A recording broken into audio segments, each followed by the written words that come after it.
Kelompok kami akan membahas tentang jaringan hewan khususnya pada jaringan otot dan jaringan saraf. Yang pertama kita akan membahas jaringan otot. Simak video berikut ini.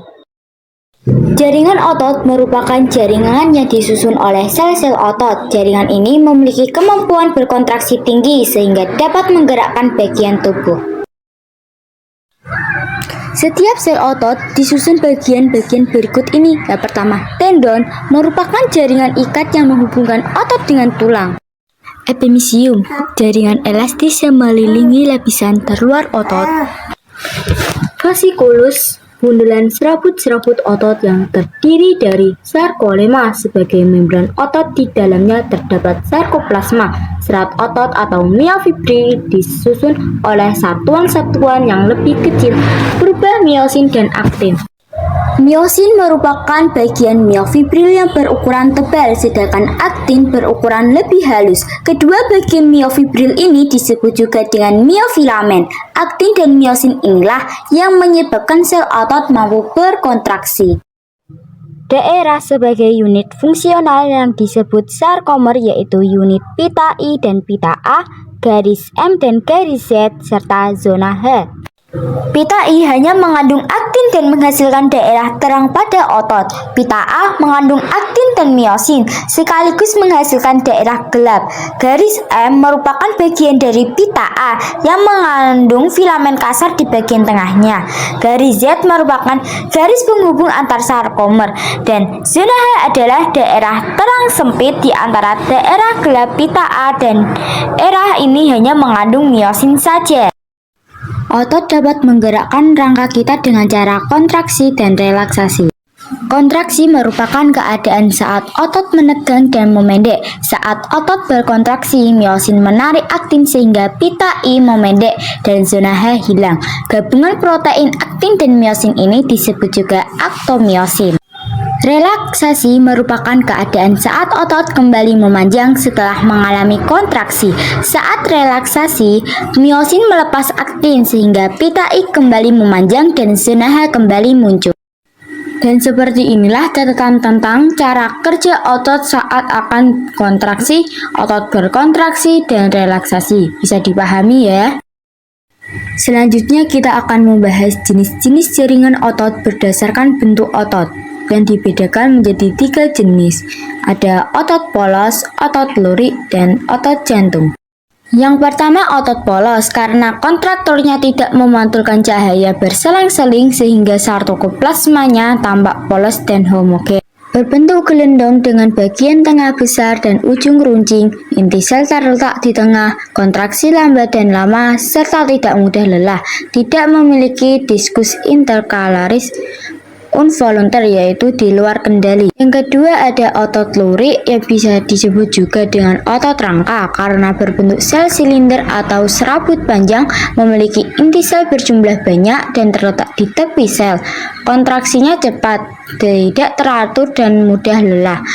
Tidak memiliki diskus interkalaris volunter di bawah kendali. Yang ketiga ada otot jantung, berbentuk sel silinder atau serabut pendek dan bercabang-cabang, memiliki inti sel 1 atau 2 dan terletak di tengah. Kontraksinya otomatis, teratur, kuat, berirama dan tidak pernah lelah. Mempunyai diskus interkalaris involunter di luar kendali.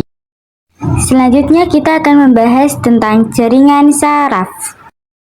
Jaringan saraf. Jaringan saraf terdiri atas sel-sel yang disebut neuron. Neuron berfungsi merespon perubahan lingkungan, membawa impuls-impuls saraf ke pusat saraf, dan bereaksi aktif terhadap rangsang. Struktur jaringan saraf ada nukleus, dendrit, sel Schwann, nodus Ranvier, sinapsis, selubung mielin, akson, dan badan sel. Nah, fungsi bagian sel saraf yang pertama dendrit yaitu menerima impuls dan menghantarkannya ke badan sel.